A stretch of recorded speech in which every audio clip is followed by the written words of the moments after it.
Hello, welcome to Footy Corner. We're back again. Myself and Daniel. Welcome, sir. Thanks for having me on, Sparks. Yeah, you're welcome anytime, mate. We're actually streaming on his channel as well. So if you're following him and subscribing to him as well, then just make sure you're doing the same over on his channel. Let me just try and find a link for your. Trying to find a link for your one. There we go. One sec. Let me stick that in there. If this works, I don't know if this one actually works in this chat. There you go. Make sure you're following both there, and I appreciate that. Make sure you're hitting the like and subscribe, and on both channels as well. Appreciate you all. If you're in the chat, please make sure you're any questions, any comments, just stick them in the chat. We'll get to them as soon as you can. It's a bit difficult to see it at times because it's the most minute blue dot that it comes up, but we'll get to it at some point. So there we go. Obviously we were live with Dom, but we get a different perspective from Daniel as well. And what did you make of the performance against Sunderland? Was it what you expected? Pretty much. You have to bear in mind this was our third away game on the trot, with a front line pretty much depleted, having so-called Mikel Merino, defensive DM up top. I kind of expected that start. What surprised me was the second half and how we came out. Whatever Mikel said really got them fired up. And we just looked like a completely different side in that second half. I do think, actually, despite the goal conceded at the death, I think our best performance of the season, that and maybe the first half of Newcastle, it was really, really good. Yeah, but it was really intense, actually, wasn't it? It was a bit different. So. So it was nice to see a bit of intensity after watching the first round. So yeah, for sure. First half, rather. I felt Mikel had possibly said to Merino that he had to kind of be less false niney and more kind of up in the box. And more stretch to play. Yeah. And getting Zubimendi and Eze closer to him. He was doing a lot of Havertz kind of style, wasn't he? Where he was like, well, he's just coming in and doing whatever. So, it was very, very Havertz rather than Gyökeres, if you like. Yeah, for sure. Like there were times in that first half where Merino was kind of where you expect Jurriën Timber to be, in that kind of right back position. And I was like, we really, really needed that outlet in that first half. And it looked like they were trying to readjust to playing with him again. It felt a lot like the tail end of last season in that first half. But like I said, Eze and Zubimendi kind of being pushed up, kind of supporting him, kind of resulted in our equalizer. I felt so. Yeah. It was definitely a decent performance. John, welcome in, sir. How are you? I've seen you a few channels. Yeah, I've seen you about as well. Make sure you're hitting the subscribe and the liking. We've got both channels in there as well. Hit that other link as well. But great to see you, and nice to see you checking out the other channels when I'm networking in other channels. I try to make myself as obvious as possible without being a bit of a prat, you know what I mean? So there are other ones that kind of bait comments and stuff like that. I try to just say what I think, so not be a bit of a tool, but sometimes it's very difficult to do. But yeah, I appreciate you stopping by. But yeah, I mean, obviously we have attacking forces out at the moment, so the changes it's impossible to make any at the moment. With obviously Gyökeres we lost as well, so we had him for the first of the three, but not the next two. So yeah, there's pretty much no rotation, and hopefully by the time we get back off after this international break, when we get back, touch wood, we've got a few coming back. Yeah. As ever, it's the cluster injuries that kill you. Think back to our title challenge a couple of years ago when Saliba and Tomiyasu both got injured in that Europa League match. Tomiyasu was ever fit, was he? I mean, I'm not sure about that one. But yeah, it meant we had to play Rob Holding for the duration of our season, which ultimately cost us the title. And when Gyökeres came off against Burnley, I was really worried. I have to say, obviously he kind of eased those fears when he bagged 2 against Slavia Prague. So you're thinking, more of the same, please. But you could just see, especially in that last 15 minutes, where the players kind of look spent, especially up front. We just needed the outlet. And Marino isn't a natural fit for that 9. So, yeah. Yeah, I mean, you said it was spent. I mean, Rice in the last home game, I can't remember who it was against now, but the last home game before the 3 away, he got to 60, 70 minutes and he just looked beat in that. So obviously he needs kind of some respite, doesn't he? Yeah, absolutely. With, I think, Havertz coming back, with fingers crossed, Martin Odegaard coming back. Madueke as well. Yeah. I mean, allegedly, they're calling them the Avengers online. Our front 5 who all been missing, they're all alleged to come back. And I think that kind of creative burden, you could see kind of Rice trying to do the utmost best to kind of get us ticking along again. Like Zubimendi as well, trying to kind of play those through balls. That cracking shot that he had that I thought was in. Just hit the bar. Yeah. You could see that those guys were taking up the mantle from Odegaard, if you like, to kind of get us up the pitch and get us firing again. And hopefully, with some more players back, we can kind of give the likes of Rice and Saka a bit more rest and rotation. So you just have to play an hour and then you can put somebody else on for the last half hour.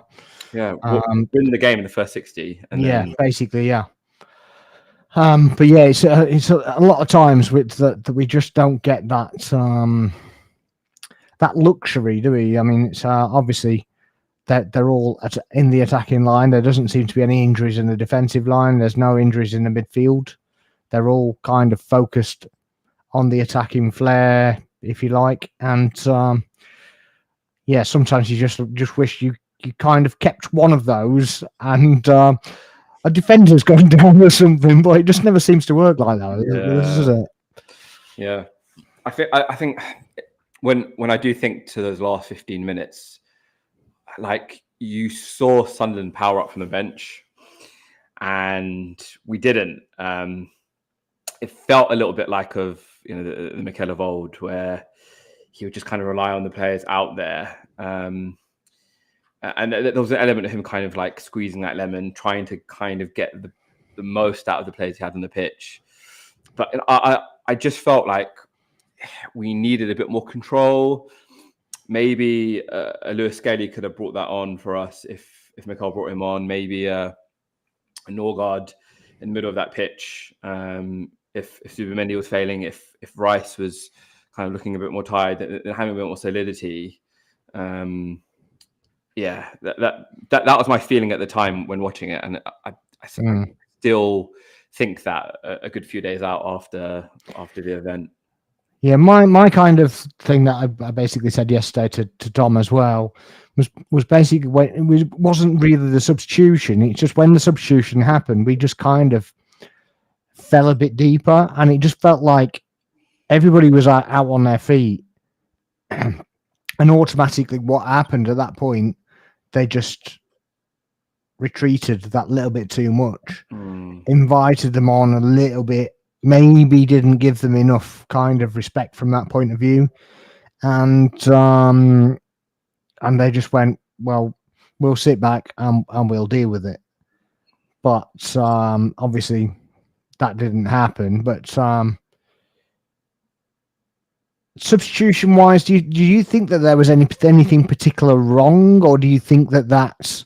I know you said that there were potentially you could have brought other players on. But do you think that there was anything particularly wrong, or do you think it was just there's been a bit of outcry and a bit of needing a reason to bash on the manager a bit? And I'm not trying to defend him, by the way. I'm Arsenal, not. I don't care about the manager so much. Sure. So if you look at the stats, up until Bobby's shot, we hadn't actually conceded a shot on goal until like from the moment we had scored. So the plan was working. We just needed to hang on for that extra 3 minutes. And there's a famous Cesc quote, funnily enough, where he spoke about kind of the psyche and the mentality of taking an attacking player off, and what that does if you then put on a defensive-minded player. And you could see it in the players. They automatically retreated. And in defense of Mikel, like, he's probably thinking our kind of superpower, if you like, is defending that box, clearing our box, clearing our lines. Think back to a couple of years ago with Rob Holding, that infamous Rob Holding 5 at the back, when we were going for top 4. Like it has worked for us in the past. Yeah, for sure. And he's worked for us this season. Actually, he's sure. it's not that he hasn't used it. It has worked, but I just think the fatigue factor has just set in that little bit too much, and those 3 away games, the bit of traveling, the whatever. And I'm not trying to make an excuse for anybody. I just think it just generally takes its toll. And I think they were very powerful for the whole game, really, and just tried to stop everything going through the middle. And it just got them fatigued. I just think that they were a bit more fatigued, maybe even than Arteta thought. Yeah, potentially. Again, like just before Raya had made his error, because I'm pointing that down to a Raya mistake more than anything. I do as well, actually. Yeah, I mean, a lot of people are saying Gabriel and he's pulling his shirt and he's doing this, that, and the other. I think you basically trust your centre back there, and you basically leave him there to do his upsetting, whatever he's going to do, and even if he gives a penalty away, it's his fault. You either do that, or if you're that keeper, you take his head off. Absolutely, yeah. Again, he was trying to like relieve pressure. I could see what Raya was thinking. I'm going to catch this. I'm going to relieve the pressure of my defenders that they're absolutely spent right now, rather than punching it out. But absolutely, as soon as he comes out, he has to wipe it out. He has to go in, even if he falls on his head. Yeah, even if it meant punching Gabriel in the head. Yeah, he should have fallen on him, actually. In that situation where he was, he's got his arms out cradling the baby, and you're like, well, you're not doing anything. The funny thing is that movement that he's done there, close up, I reckon he ends up doing, if he's on his line, he just ends up taking that in his arms. Absolutely. Do you think he should have stayed on his line, or do you think it was? I think he should have stayed on his line. Okay. I think either as I said, he's either got to go 2 paces before, and he's got to be going arms first, head first. He's got to be flying through and risking taking Gabriel's head off. And thus play stops anyway, right? Because that's what happens. There's a collision, whatever. You're basically taking the defender out. The defender goes into him. He's not even getting a strike on the ball anyway, because the defender's gone into him. I think it was a bit fortunate the way Robbie got it. But I think that was kind of afforded to him because of what Raya did. And if Raya's back, and even if he's half a yard off his line, and he's retreated, he's got to think about that a whole lot more. So it's either skied or it's wide. And even if it's wide, he's got a good leap on it either way. So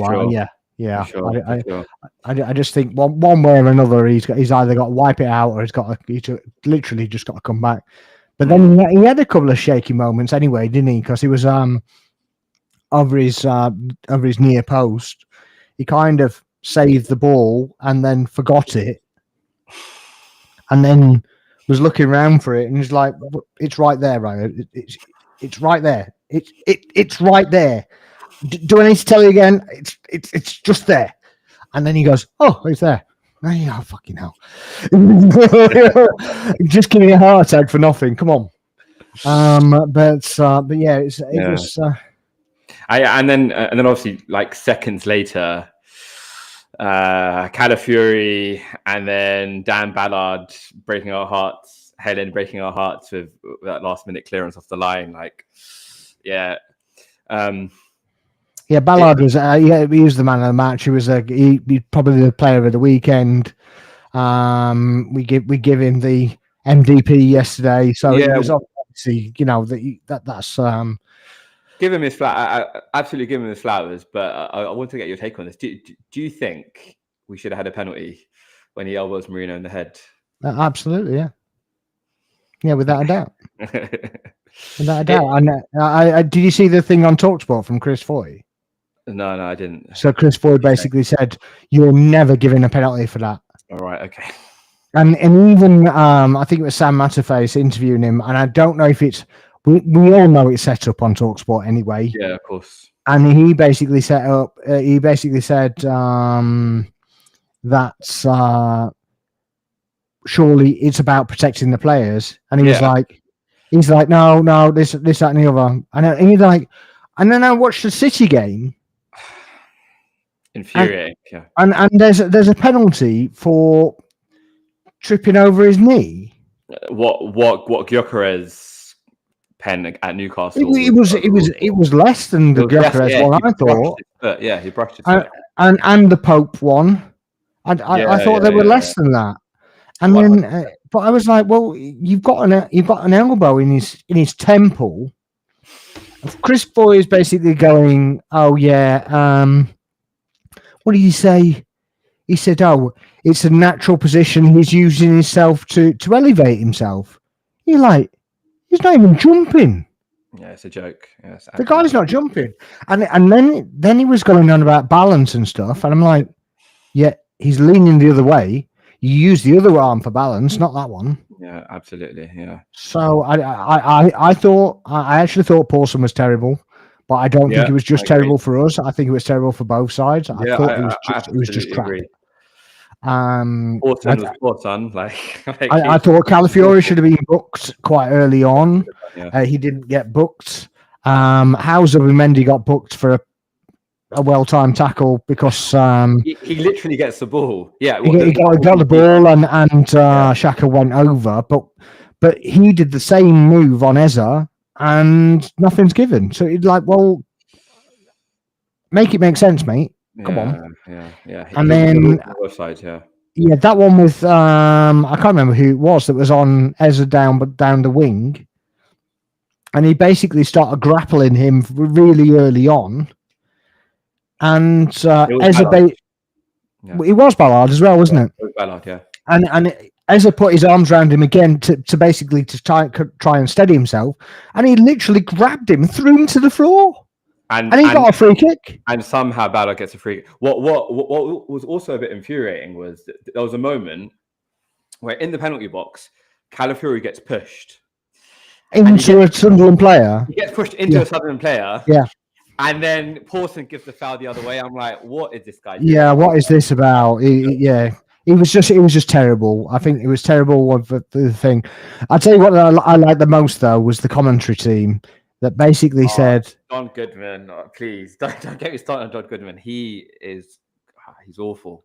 I just didn't understand it. So they basically glazed them for bringing in the advertising boards, right, to protect themselves from the 0 goals that we've scored from throw-ins, because the media says we're good at we're good at set pieces, literally playing into narrative, and it's just like, and when they're interviewing the manager at the end of the game, and he's like, oh yeah, you did this, and he's like, yeah, we did this, haven't you scored 2 goals from throw-ins? From long throws, because you've got your throw-in taker. So what about if you could have got the points by having a throw-in? You've just scuppered yourself. You're not stopping us. You're stopping yourself. I just don't understand. I just don't get it. I don't get it. But it was the glazing of them that they did all that it was, and then moved the advertising boards and this, that, and the other. Well, I think we do the same. I think we move them to within a foot of the touchline and go, right, go on then. Yeah. It's not stopping us at all. It's just not doing anything. It's just your fake media narrative that's just out there. It's just quite baffling, to be honest. Yeah. I always rage whenever Don Goodman happens to be commentating for our matches. He's just he's awful. Like there's a clear anti-Arsenal bias with him, but and this kind of cheerleading on for other sides. Like we complain about Neville, we complain about Carragher. They aren't as bad as Don Goodman. No, I don't think they're necessarily cheerleaders and everything. They're But I know that there are certain ones that are just like, I think as well, Arsenal fans or ex-Arsenal players, I reckon that they're so scared of being positive to Arsenal that they're actually negative. Alan Smith is exactly that player, that guy. But Smith is a bit of an Arsenal legend, right? Like, yeah. No, I'm not saying that at all. I'm just saying that obviously he just has that that kind of persona, doesn't he? That it's just a bit weird. Yeah. But yeah, you can never accuse Keown of that. So I guess the counterbalance, I suppose. Yeah, for sure. He's Martin Keown because he's like a Glazer the other way, isn't he? I think that has a lot to do with the broadcasters are on. Like Smith has been like a co-commentator, color commentator, kind of before that the whole explosion of fan media. Yeah. And then, but he's actually a Leicester fan, isn't he? Yeah, he is. Actually, that's a good point. That is. Yeah. So he doesn't want to do too much, I think.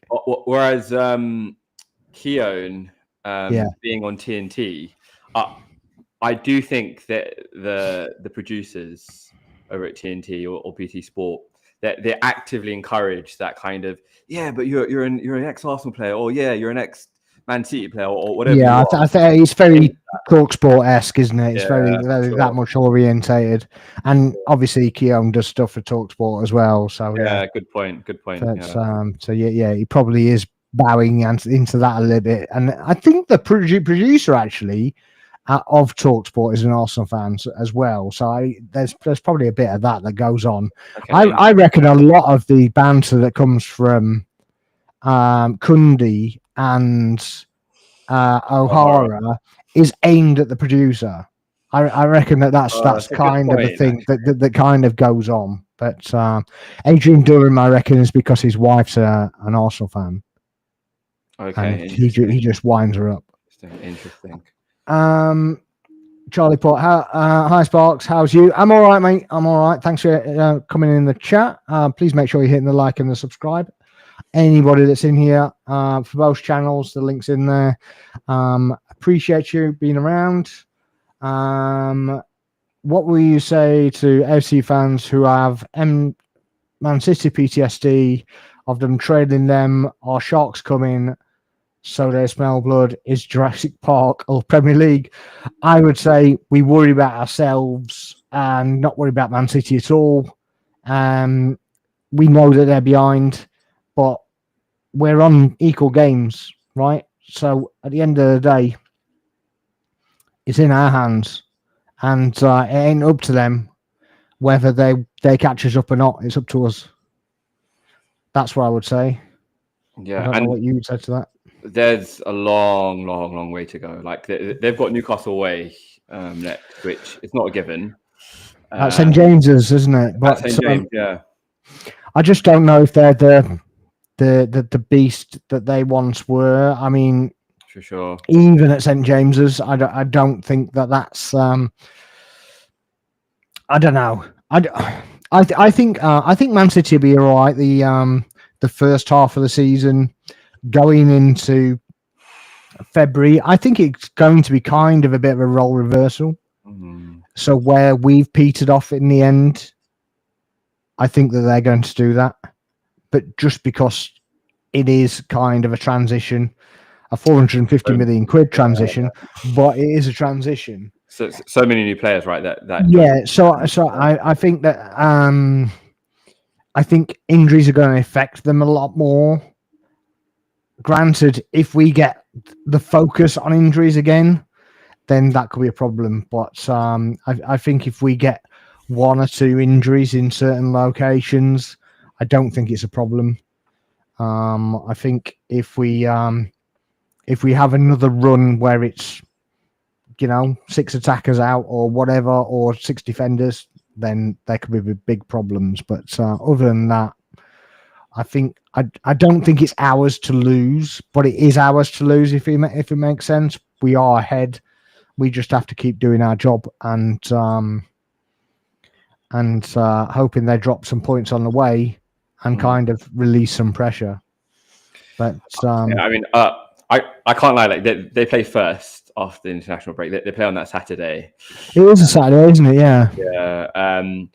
And if they're 1 point behind us just before the North London derby, like my heart rate will be pounding. It normally is before the NLD, but like even more so.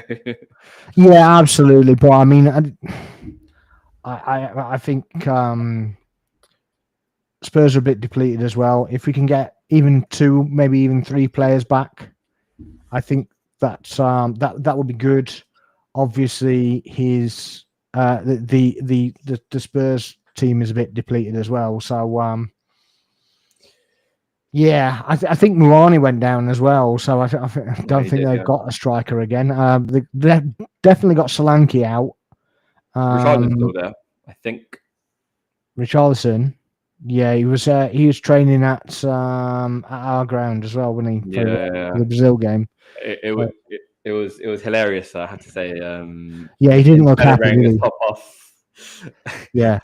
Only to concede again minutes after. Yeah, he definitely definitely didn't look he didn't look very comfortable there, did he? Bless him. But why do we care? Martin Keown doesn't care. His media persona is nice. Righty is so benevolent. Miles away from Cara and those stupid United pundits. I think Righty and Keown are very similar. Righty just says it how it is, and Keown just adds a bit of he probably doubles up on the Arsenal stuff. He just like adds a bit of bias to the spice. Yeah, I think so. But I quite like Righty's, a legend anyway. Isn't he? Do you have a particular combo chemistry looking forward to after international break? Mine is Odegaard and Gyökeres. I'm so desperate for them to click. Who's your combo to gel? Go on, then. You go with that one.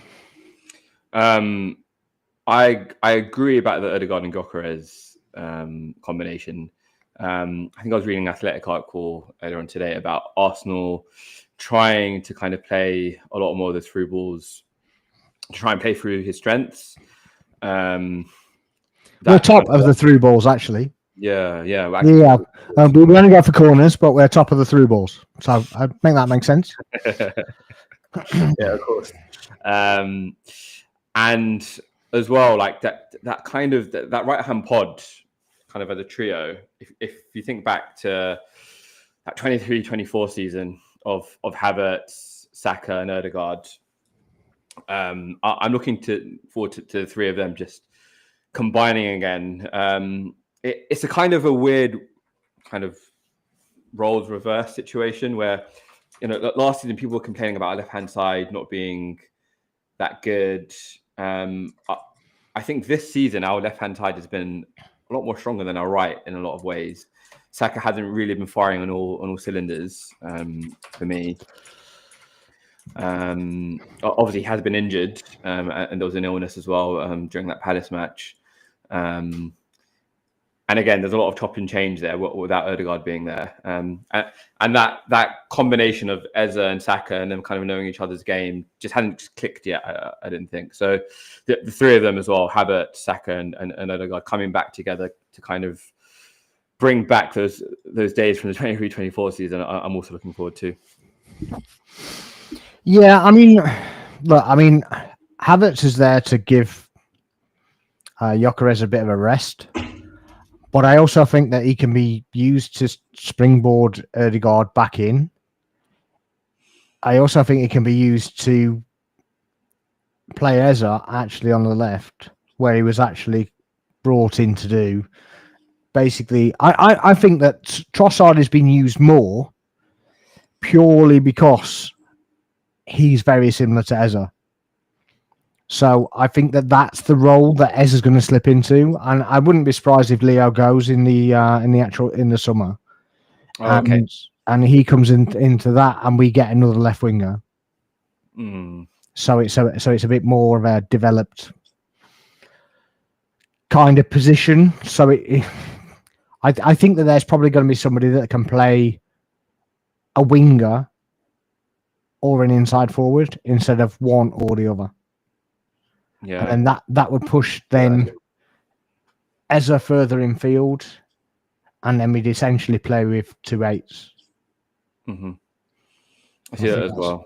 I think that's probably what's going to happen, and then obviously you can do certain maneuvers basically to suit what your opposition is doing, and I think that's the plan, or that was the plan until everybody got injured. So and I just think that I don't think we will carry on with a bloated squad.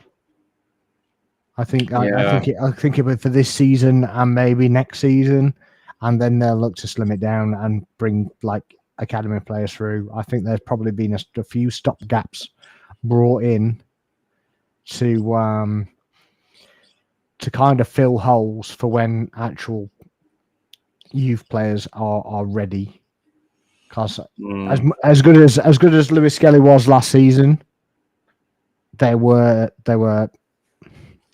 insecurities at the back, probably due to him being so inexperienced. Yeah, sure. Not being his position, and like you said earlier, actually, I would kind of liked Lewis Skelly to come on purely so he could invert into the midfield, so that it wasn't actually a 5-back; it was more like a 4-3.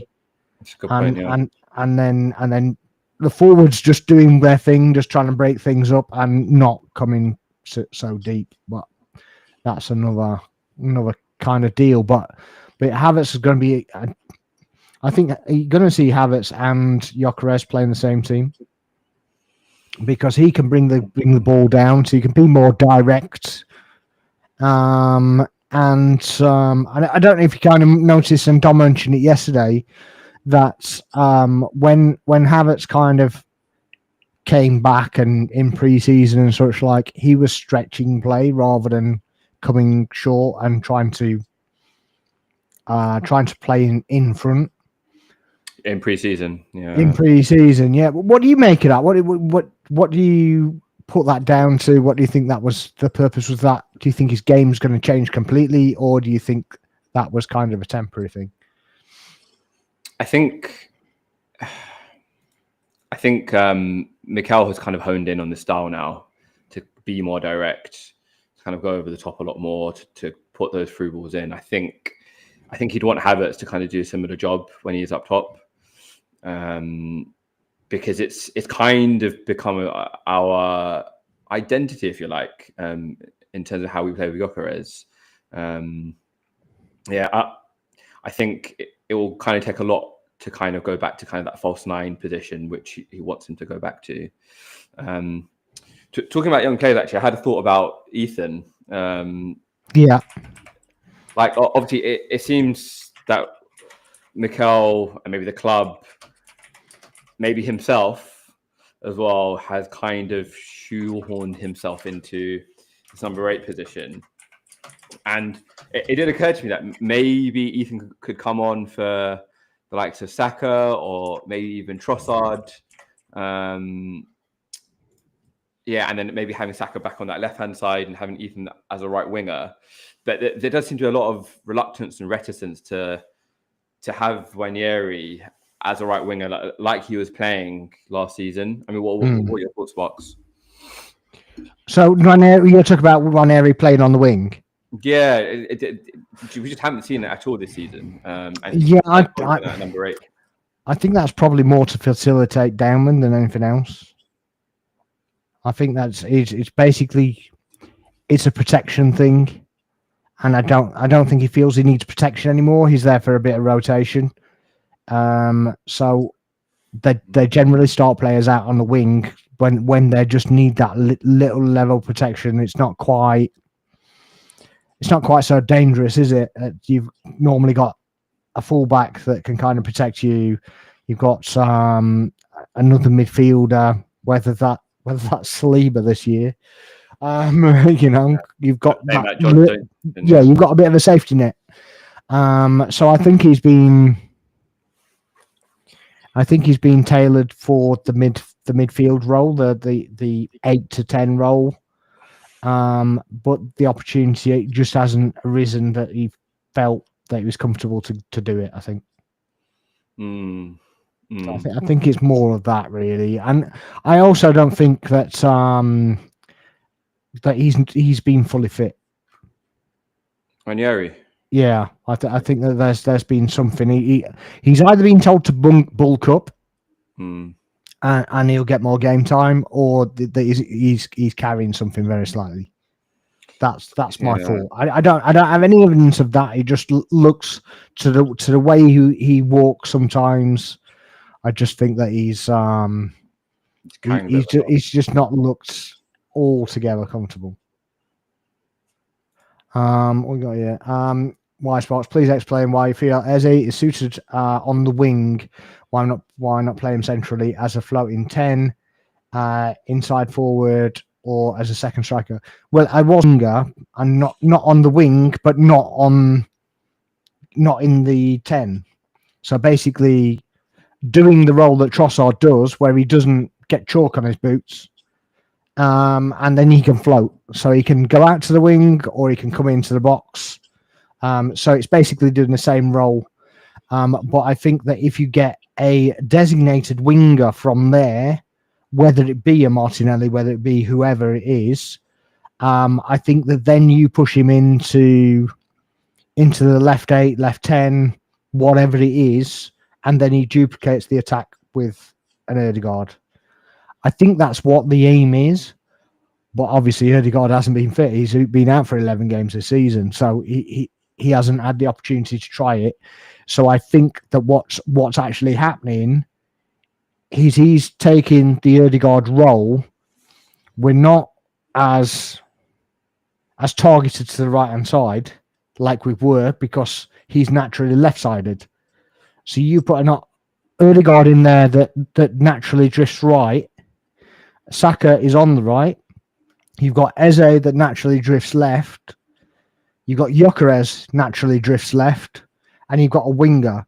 So you've got 3 on the overload on that side, and you've got 2 on the overload on the other side, and then you've got Timber and Calafiori coming up to kind of beef it up and suffocate.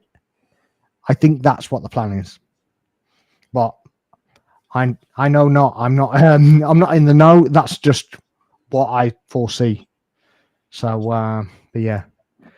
So Charles said, Mikel's winger always holds width. Eze can't do that. This is targets like Semenyo, Yildiz, and Leao. Yeah, I get that.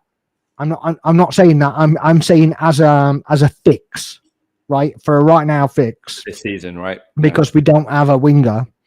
That's all I'm saying. I'm not saying for a full term effect. I'm just saying as a fix because he's been utilised, right? Because we don't have all our players. That's all I'm saying. So I'm not saying that you do that for the whole season because it won't work. It's just a temporary fix, mate. Richard Simpkin, evening all. Hope all is good. I'm not bad, Richard. I hope you're all right as well, mate. Yeah. Nice to see you drop into the channel as well. He's in our group as well. We can get him on the show at some point if he actually, wants to talk about United. Yeah, maybe. They're doing all right at the moment, aren't they? So they're doing all right. I mean, I don't take it away from United, to be honest, because they've been on a journey. I mean, they're still on a journey. They're not out of the woods yet. But I think they're heading in the right direction, and we've been there. We've been in the trenches, and it's depressing just turning up to watch your team lose. So I know exactly what it's like, especially when you've got expectations and such like of doing bigger things like Man United have. So they're more reputable than we are. So at the end of the day, it's. Yeah, we feel it. We're not quite as there as you are, but hopefully we get there. Hopefully can add some, and by the time you actually get back to winning ways, the gap's not so big. Hopefully we've got a few in the bag. But then we need overlapping fullback and not Calafiori, but maybe Hincapié, MLS. A definite no also. Yeah, well, MLS is probably a big reason as well because we haven't had any fit wingers, if you want to go with that. So specifically when Trossard plays, Lewis Skelly's not going to do the do because Timber inverts. So you don't want Lewis Skelly inverting as well. You need somebody that's basically going to bomb. And I tell you what, I don't know about you, but I love Calafiori. I just love that he's a bit of a maverick. Absolutely. I don't think he knows where he's going to turn up, let alone anything else. And I heard this kind of breakdown of him the other day, and it's so true. He is the least Italian that you've ever seen in your life. Yeah. Really well put, actually. Really well put. Yeah. They're normally so resolute, so stuck to regimented kind of positional set, and they just don't move. That guy is completely the opposite. He just literally just shows up anywhere. He could be a striker, he could be a blooming winger, he can be a cam, he can be whatever. But wherever he ends up, that guy busts a gut to get back every single time. So I love him. I don't know what you kind of think about that. So kind of breakdown of him. Yeah, I think Calafiori arguably is one of our players of the season so far. Like he's really kind of made, as I was kind of saying earlier about our left side being a lot more potent. I think he has been one of the sole reasons for that in a lot of ways.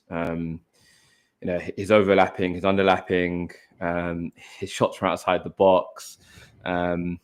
It's just a shame, like the header that led to the Ballard clearance didn't just get a nick. Didn't nestle. Didn't nestle. A slight nick off someone. Because I feel like he hadn't gotten the flowers that he deserves. I have no idea how Ballard stopped that either, because he just literally just blew himself on the floor, didn't he? He just kind of just went, ugh, and it was just the right thing to do. It was like crazy. It was hell to leather. Like this ball's not going in the net, but by any means necessary. Yeah, but he wasn't even looking at the ball, I don't think. But he just literally made himself a bit bigger and just blocked it. So I mean, fair play to him, but I don't think he knew much about it, to be honest. Thinking about that Man City Liverpool match, like two of their goals were deflections off into the back of the net. Haaland's header ricocheted off Konate's shoulder. Even Bobby's goal kind of took a slight nick off Gabriel's head. Yeah, he did. Yeah. But we had so many clean shots on Saturday. Yeah. It was just like. I just don't think it was our day, was it? It was just right? It was just one of those shot to kind of get a nick off someone to end up in the back of the net. I mean, it's just one of those. But another day it could have been 4. Absolutely, and probably should have been, really, with what the effort we were putting in and whatever. And it just so happened that when we made that sub, we kind of just retreated that little bit, and it just wasn't pretty. But we got accused of time wasting that game as well. I don't really know where that came from. There were people online going, "Oh, you're just time wasting and this, that, and the other, and you're trying to do this, that, and the other." And you're like, I don't know what game you're watching, but we certainly weren't doing that. So Marino gets an elbow to the head. There's 7 minutes added on in the first half. Timber had a bandage on him. Timber was bandaged up. Yeah. It's crazy. Got a yellow card for a foul that wasn't a foul. Yeah. When 2 seconds earlier there was an actual foul, and it was just like, well, you ain't getting a set piece, mate. I ain't giving you that. That's all that was about. Yeah, literally. Yeah. So that's in a potent position. If we bring it back 20 odds, maybe you can have it. Other than that, you're not having it. Sure. In fact, if that ball, if that foul was where Zubimendi's was, we might have got that free kick. But it turned out that was like for their goal, wasn't it? So exactly. Yeah. Charles says Sparks follow his national team games. I do follow his games in Italy. To be honest, there are 3 or 4 players in the Italian team that actually make international football worth watching. And I actually watch the Italian team a bit more than England at the moment because I love watching Calafiori. Yeah. And obviously we're not getting Lewis Skelly in there, and I hate to see our other players getting injured. I'm not watching. I'm not watching what Rice getting injured. Thank you very much. I'd rather not watch it and then go, we survived another one. Thank you very much. But yeah. Khalid said we had them on the ropes and so many attackers out. Yeah, I just think we had plenty of opportunities, and I think that another day that they just wouldn't have got to them. I think that they just fell a bit lucky to save them, and they got 2 chances and scored them. It was their night. I do agree with that. We've gone through that. I think Raya was probably responsible. I think Daniel said the same. Whether he just plows straight through him or just goes back to the touchline, I think either one, even with the little deflection off Gabriel, I think he just saves it. I don't think it's anything. Richard says, interested in your thoughts on potentially your young talent going out on loan this January. Tuchel says, "Oh, this is the fake media narrative." Tuchel says Lewis Skelly needs minutes whenever he needs minutes to help him develop. These guys, the next big thing, just seems bizarre. They're not getting any game time. It's pressure, mate. I think it's just pressure. At the end of the day, City can play more of their youth players because they've won titles, and I think it's now got to a point, and Arteta said as much. The phases are gone. It's now to put up or shut up, meaning either it works or it doesn't, and if it doesn't, then he loses his job, doesn't he? So. If you think back to when Foden was just breaking through into that City side, there were similar kind of media narratives over. Yeah, that's true. Well. It was like, oh, why isn't Pep paying Foden? He's a young British English. But the difference with that though is that they won trophies with certain things. So he's so at least if he costs them, it's not the first one. Or the only one, or whatever. So I mean, it's like now they've got so many guys coming through that that they can take the pick and then they can blood them in and do whatever. People forget like Lewis Skelly and Twanieri are both only 18, 19. 18, 19. Like they should be playing under 21 football. With all due respect to them, they're too good to be playing under 21 football, but that's kind of the stage that they're at. The fact they've had kind of an overexposure to being played already. Well, this is the other thing that everybody says Saka's overplayed. He's going to you're going to burn him out. You're going to do this, that, and the other.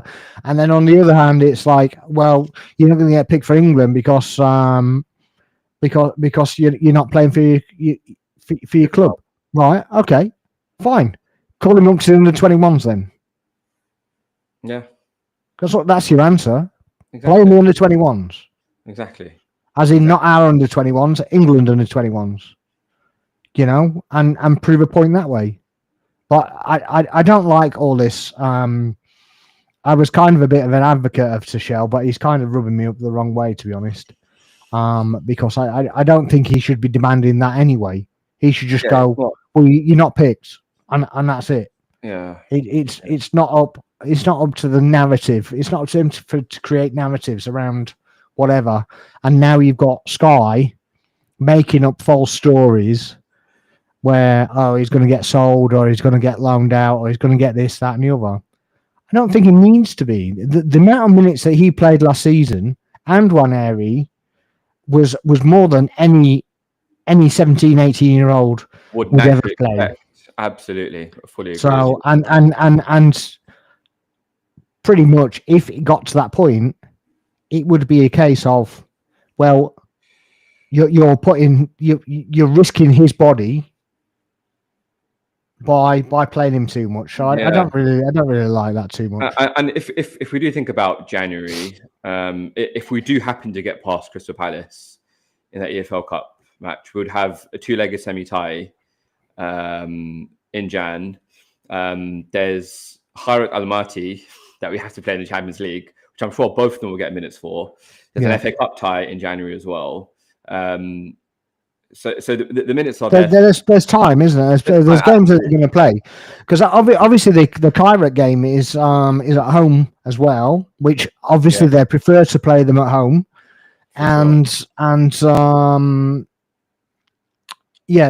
the job essentially should be done by then.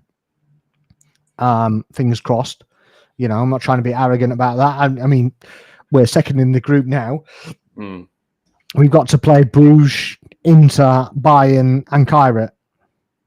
And if we don't pick up 4 points from that, then there's something wrong, in my opinion. So, I mean, Khairat in its own should be 3 points.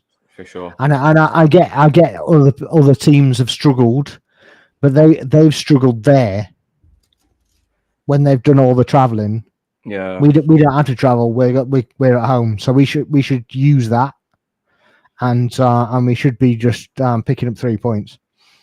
So I mean, we should be at the stage with it being the last game that we can pretty much rotate the whole squad and still pick up a win.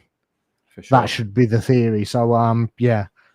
I don't really think it's bizarre they're not getting game time, to be honest. I think that's what it is. I think the pressure's so high now to get over the line that he's just going with the most trustworthy players. And when they did it last season, it was more out of necessity than anything else.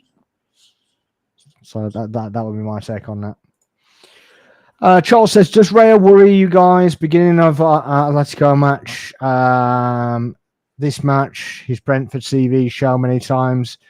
If he's so great as fans big him up to be, why De La Fuente always prefers Unai Simon? I think it's just a reliability thing. I don't just think it's better the devil you know. He hasn't put him in, has he? He doesn't worry. To answer the question, he doesn't worry me. There's a real synergy with that back four and Raya.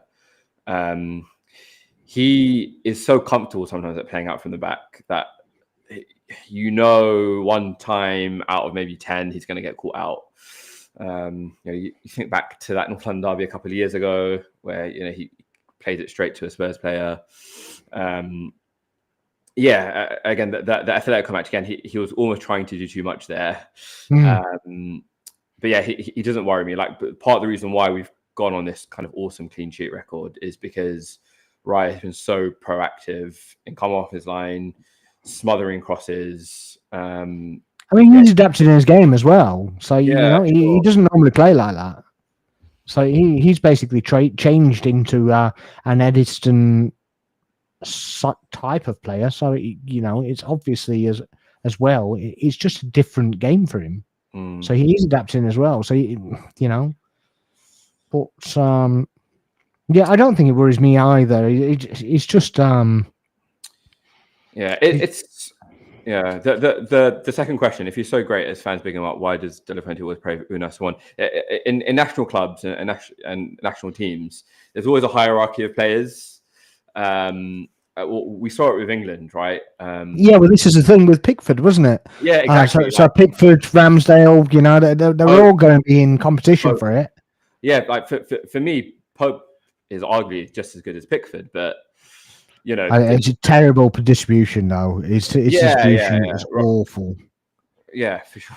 And that's why Ramsdale was going up the pecking order, was because Pope just literally couldn't play a ball out. But this is it. Ramsdale didn't get ahead of Pickford for that reason, because there's this hierarchy within the national setup. I don't think that Raya would worry seeing his name in comparison to those keepers. I really don't. I don't think he'd. I don't think he'd be upset, would he? For sure. If you go, well, Raya is like Lehmann or Oliver Kahn, and I get that they're erratic at moments, and one maybe cost us a Champions League. Though I do think the ref was a bit trigger happy on that one as well. To be honest, I really think that he should just let the goal stand and kept him on the pitch. But he made it about him a bit. Aldrin Sparks, Aldrin. Yeah, not as bad as the Van Persie one though. Yeah, for sure. We were looking at John Garcia in somewhere. We were as well. Yeah, I mean, but that would have been another situation where it's Ramsdale Raya situation all over again, and I think maybe they ducked out of it because they didn't want to repeat of the same thing. Certainly not that, and also just from a purely business standpoint, John Garcia would have cost 25 to 30 mil, Kepa 5 mil.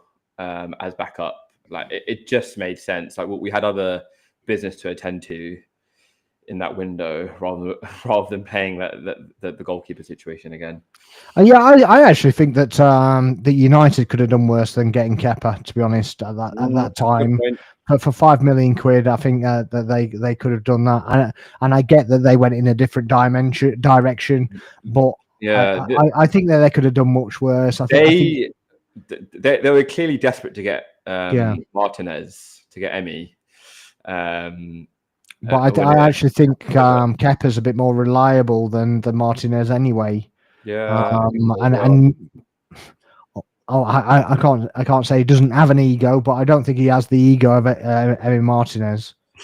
So I just think that's a bit of an issue. I'm more concerned about the lack of opportunity for England players. We win all these youth competitions and no progression in first team due to money, which rules the country. Look at Italy, Spain, Germany. They blood in the young youth players. This isn't just an Arsenal related. It's all the club. Yeah, I agree with that, Richard. But we're already qualified. So why is it that the players that he relied on before just don't automatically get a call up? Because he doesn't need somebody to do anything any different.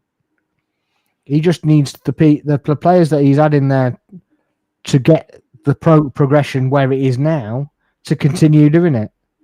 So I don't understand why he needs to be playing for his club, and he could actually progress that development into his club, because he could say, well, all right, we're going to play you, and because you're not playing, I'm going to play you for the full 90 minutes on each one, or 70 minutes, for example, right? So somebody else gets a shot, and then he reverses it in the other game, right?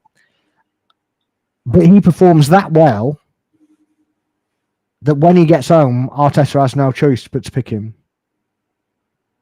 And it can work both ways. So the stubborn approach with international managers, I don't think it works so much. I think it's a double-edged sword, and he could think outside the box and just go, yeah, I'm just going to play him anyway. And he wasn't at any point said, you know, I only pick form players. He hasn't done that, so it's there's no harm in doing that.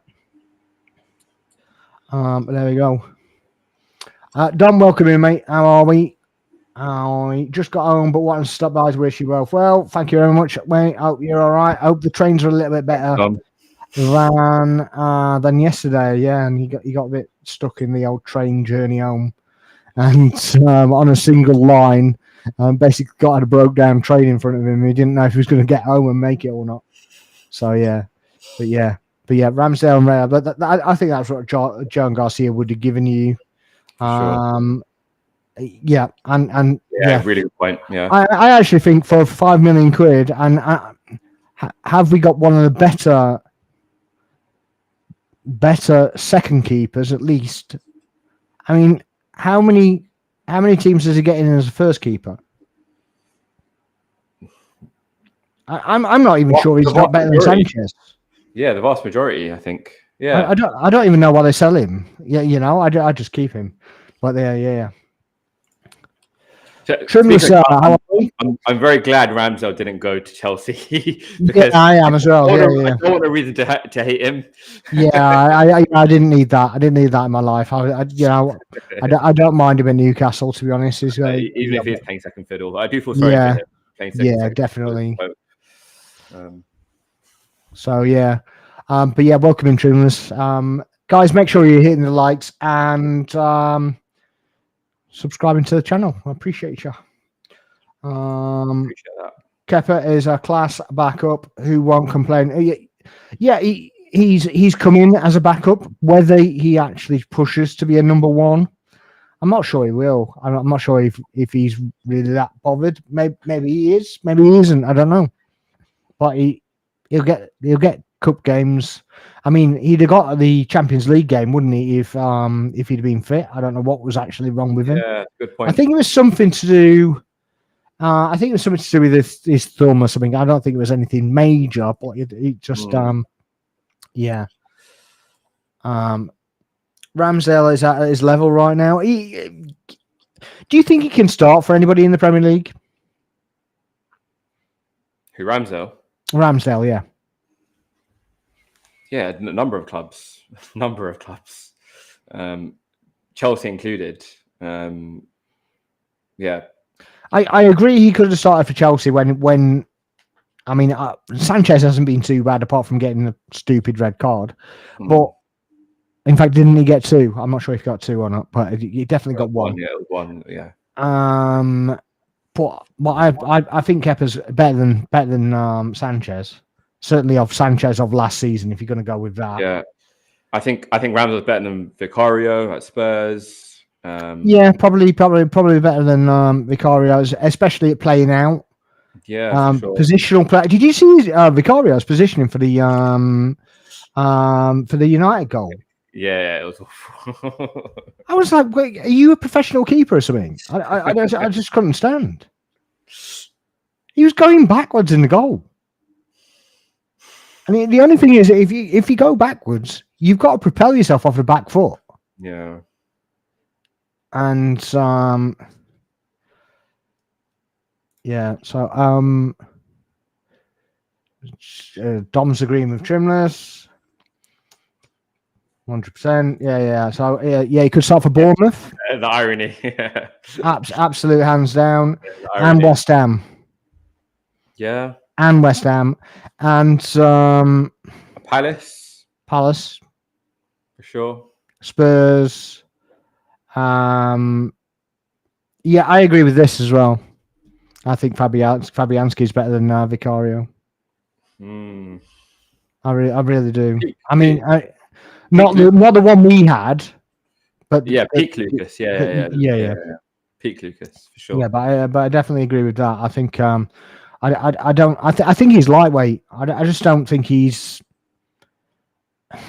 You want a goalkeeper who commands the box and gives your defenders serenity.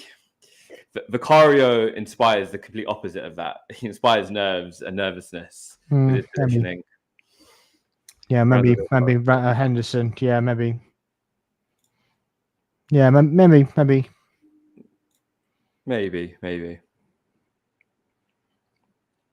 It begs the question why you let Henderson go then, doesn't it? Really? Yeah, it's a good point. Just make that question now, doesn't it? Good point. Why would you let him go if he's better than him, though? Yeah, it's a bit mad because obviously we're struggling for a keeper as well. Well, I mean, Onana, I guess, and he didn't want to play second fiddle to an Onana. Yeah. So, yeah, I'm not sure it is. I think they're probably right. I think it is Henderson. I think they're probably right, to be honest. Just, yeah, well, I said this at the time as well. Absolutely, you shouldn't let him go. Balmy. You know, And 2 years too early. The whole scenario of offering him a contract and then taking it away, I just felt was really, really poor form from them. Hilarious from the outside, but no, I'm not laughing at that. I'm laughing at this.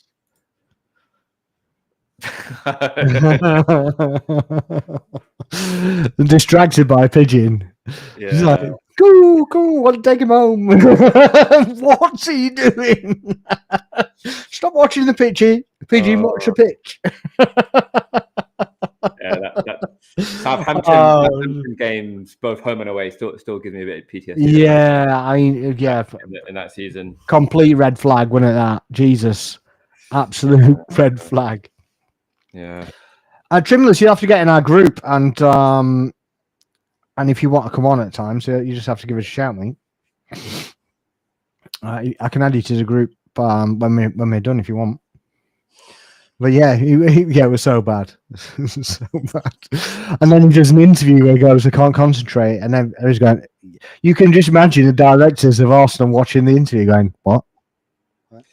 We've got this guy in goal, mate. Just offer a new deal. Yeah. We need to get this guy out. I need to wind up opposition fans to stay alert. Yeah, but yeah, it's yeah. I'll add you to the group after, mate. Send me what's your Twitter, man? Send me your Twitter, Trimless. But yeah. So when we come back from the international break, then we suppose. I mean, Ødegaard, right? He's gone to international duty as a non-footballing role. What do you make of that?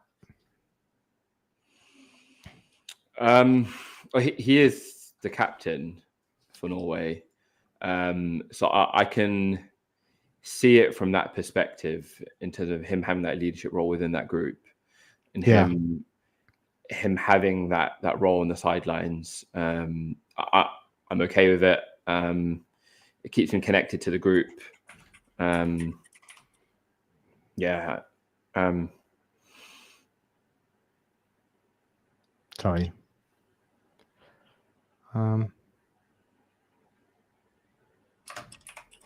I'm trying to find him on Twitter. Oh, Trimless. Oh, is that it? Trimless Guna. That was the one. Is it Incognito Cali 7? Is it that one?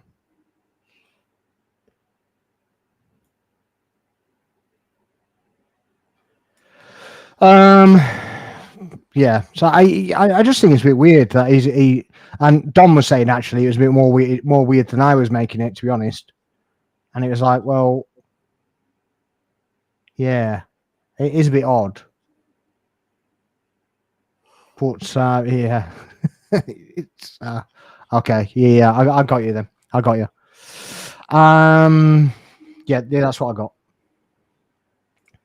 But yeah, I just think it's a bit weird that he's actually going there just an footballing role. But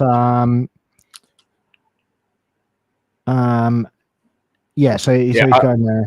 I think if he wasn't captain, I think it is because they can actually qualify, can't they? Yeah. And if they actually get through, then he just wants to be with the group, I guess. Yeah, for sure.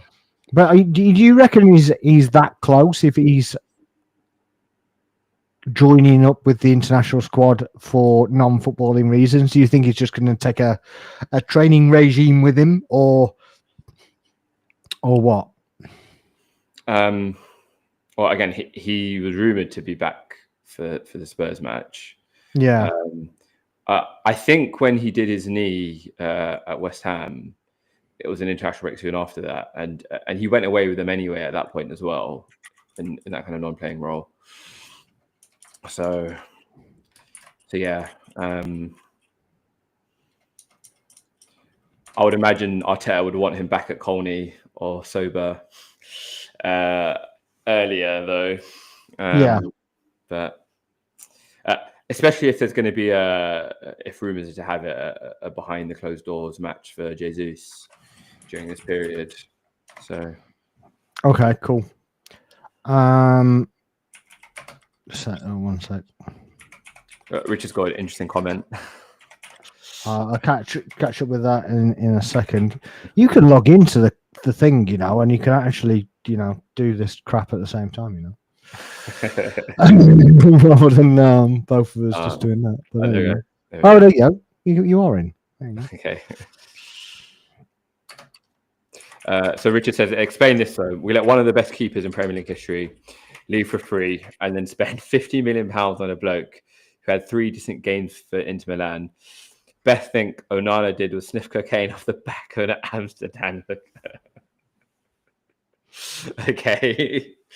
One of the best people in Premier League history leave for free and then spend 50 on a bloke who had 3 decent games for Inter Milan. Best thing Onana did was it's a bit rough on Onana. He looked okay at Ajax before Inter bought him. Finally, I thought we were linked with him. I remember Charles Watts back then, like 5 years ago, had a story that we were interested in Onana. But yeah, what a calamity of a keeper. Yeah, to think that Man City won that Champions League in 22 with Onana and Lukaku up top. as the team they were facing. But yeah, I mean, when he came in, it was like, oh, he's second best keeper in the world, wasn't it, at the time? All the Man United fans were singing his praises, and we're like, what's coming here? Because I didn't know that much about him, to be honest. I'd seen a couple of games, but I wasn't right, fully versed with him and whatever. But it's just like, yeah, why haven't I seen anything of this guy? And then we saw him. On our estimation, the fact we didn't know anything about it was kind of confirmed as to why, because I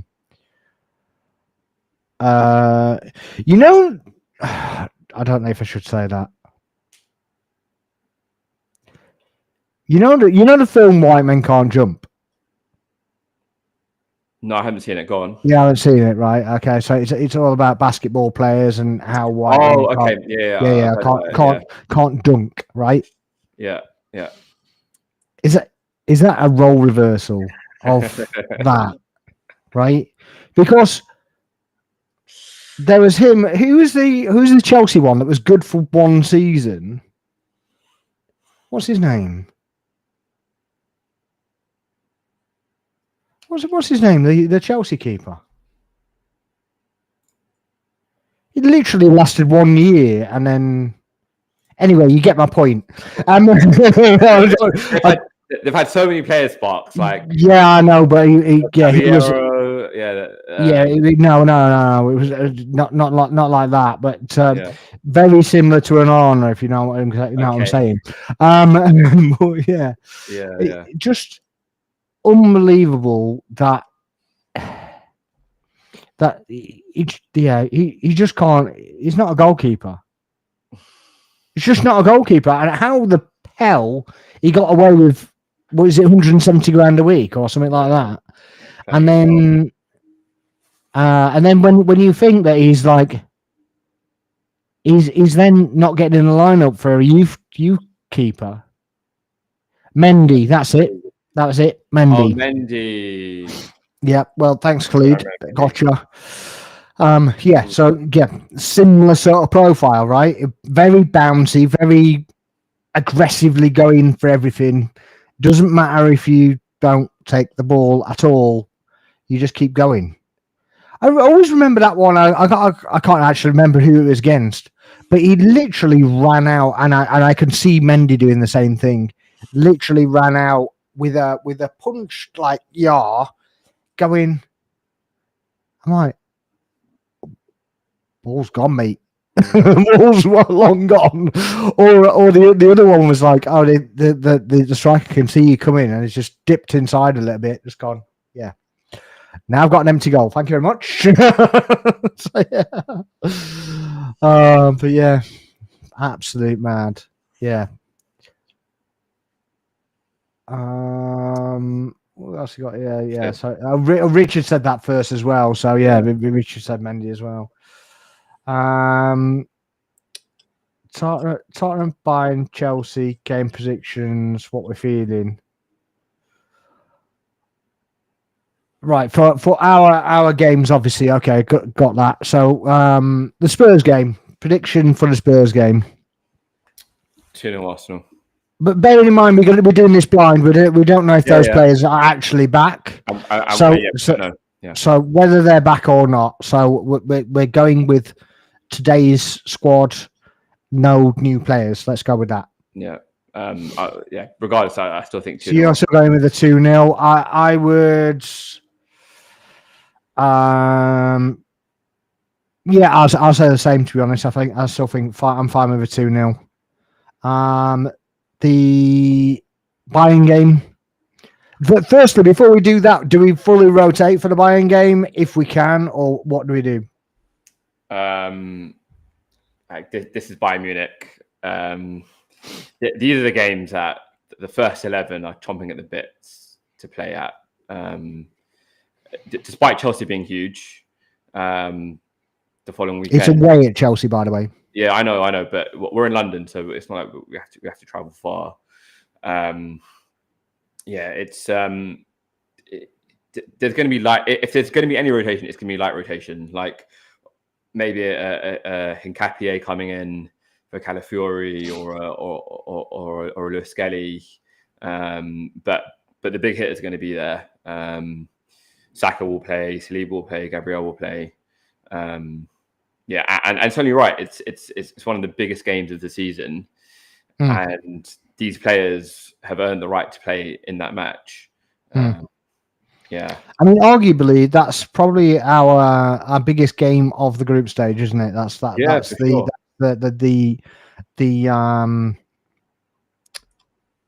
don't know. Yeah, the main game, the star of the show, if you like. So yeah, I kind of agree. I think there'll be some minor changes, but I don't think there'll be anything drastic. Yeah, at all. So yeah. So what scoreline are you going for with some rotation then in the Bayern game? They look kind of just as formidable as us. I know they drew on the weekend as well. I'm going to go for a 1-1. It doesn't pleasure me to say that, but yeah, I think a 1-1. I was going to say 2-2, so I'd go for a draw as well. I'd be perfectly happy with the draw as well. Yeah, by the way, sure. I'm not problem at all. So even at home, I'm more than happy. I'd be happy with a win to obviously prove that we can do it. But we did that with PSG last season, and it didn't make any difference. So, although I do think that that we were at a disadvantage where we shouldn't have been last season. I think we should have got the away game first, and the home game should have been the last one. And I think under those circumstances, I actually think that we might have done a bit differently. We might have gone through, And I think that because they'd have been more cagey at home.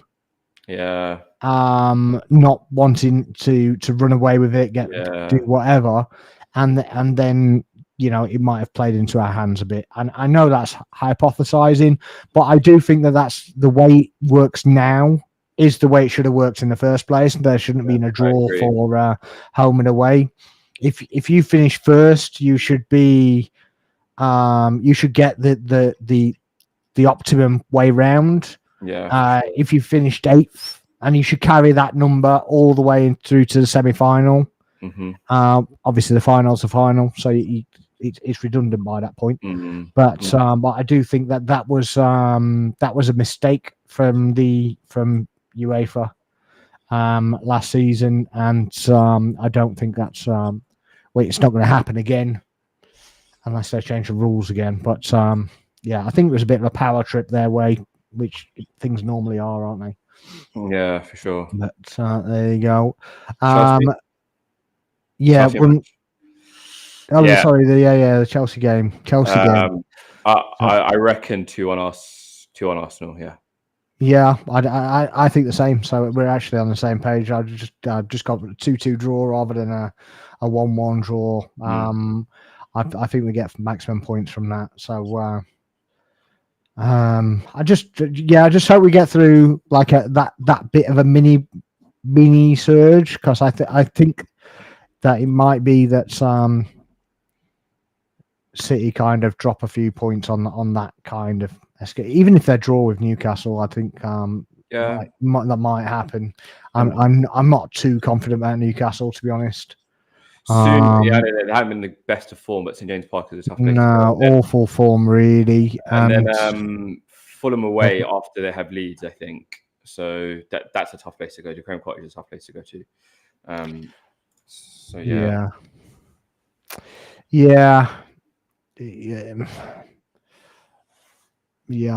I'm not sure that they drop points there either. Fulham aren't in a very good run either, and then they're at home to Sunderland, so.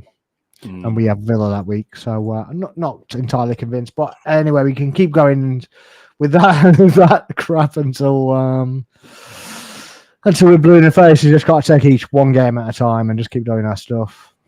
Yeah, that's what Mendy did, isn't it? Yeah, won the Champions League. Off he went. Onana did it opening day against Wolves, punched the bloke clean in the jaw and got away. I don't know how he got away with that. I really don't know how he got away with that. It's yeah, it should be red card for me. That it's absolutely crazy. It's kind of this unwritten rule in football that you can punch someone in the head, or as Ballard did, elbow somebody in the head, elbow someone in the temple, and absolutely get away with it. Yeah. No, I get that they're trying to let things go and whatnot, but I just there's certain things that just shouldn't be let go. Yeah. And a handball or whatever, they kind of make something up with the handball rule, and yet you can smack somebody in the head with an elbow. So it's just mental. Chelsea signed up some awful keepers. I don't think Kepa's bad, and Petrovic is a bit there. Yeah, absolutely. Sanchez, I mean, he's been all right this season, apart from his wild red card. But yeah, I think Kepa's probably the best of a bad bunch anyway, to be honest. And I think Mendy was like a bit of a one-season wonder for them. So Kepa actually decent now. Will Gabriel get another man of match against Spurs? I would have thought so. I hope so. I'm praying and crossing everything that he comes out from Brazil unscathed and has some reduced minutes, because if anyone needs a bit of a rest, he does. Yeah, I think he does need a rest. I think there's a lot of players that do need a bit of a rest, but I also think that international duty is a bit of a rest anyway, because they play 2 games in 2 weeks, whereas in the Premier League they're playing 4, so it is a rest anyway, and it. As much as they're on international duty, they're doing training schedules and whatever, they won't be as heated as the Premier League ones anyway. Yeah, it's a good point. So they're probably seeing, apart from the players that aren't actually fit, they're probably seeing lesser kind of training schedules than over there. I don't know if you saw as well that there was rumours that they were going to put the first team players in a under 21 game last night, and there's a behind closed doors friendly to kind of get the injured players back. I don't know whether you've seen anything about that, have you? I heard rumours about a behind closed door game, but specifically for Jesus, I think Criminus. We go back to that, because I think we skipped over that, didn't we? Yeah. Where is it? It's up there somewhere. Here it is. In fairness, it was him that distracted us with the pigeon. So it's your own fault, Trimless. Okay. So excuse him for sticking to it. Yeah, he's another player who can play across that front line, a sort of plug and play player. We've seen him play off the left. We've seen him play 9. We've seen him play as a Saka rotation. So I'm just glad we've got another quality option to be able to play. If we can get half of the player he was in that 22-23 season, where if he didn't do his knee at the World Cup, we probably win the league. Well, he was actually coming back. He was actually getting decent form when he got injured again, wasn't he? So he wasn't. He was, yeah. Again, he wasn't actually bad. He was starting to get those minutes again, starting to look good. He scored a couple of good goals against Palace, I seem to remember. So if he can come back and not break down, because we know how it is with these long-term injuries, they end up getting these other little niggles. Then it's good news for us.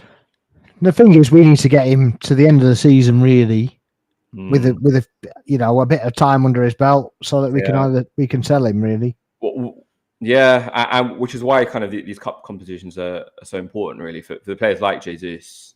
Yeah. To have some regular playing time.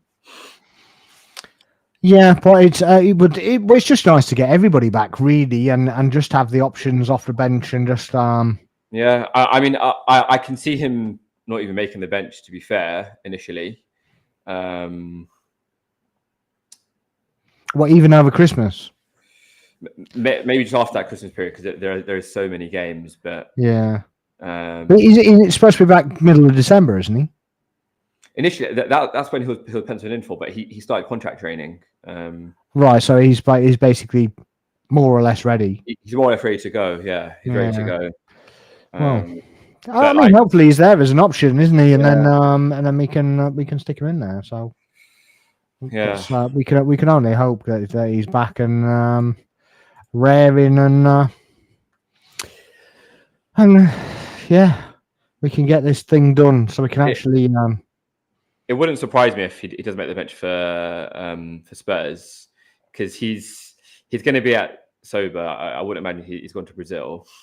I don't think No, he won't go there. Yeah. I mean, well, he might. The only reason he might go there is because of the temperature. Yeah, true. A bit warm weather training. Maybe, but Brazil are over here anyway, aren't they? They're training on the ground. So they're playing their. Is it a friendly on Saturday? I think it is a friendly, and then they've got they've got another one. I think a little bit later. So I'm not sure where that is, to be honest. So unless it's in Brazil, I don't suspect they'll go. But maybe he will. I don't know. I don't know. What have you got coming up yourself, Daniel? With regards to? Say again? What have I got coming up? Yeah, what you got coming up on your show? Okay. Yeah. We've got the next Clash of the Reds coming up. Hopefully on Friday. If not Friday, then sometime next week.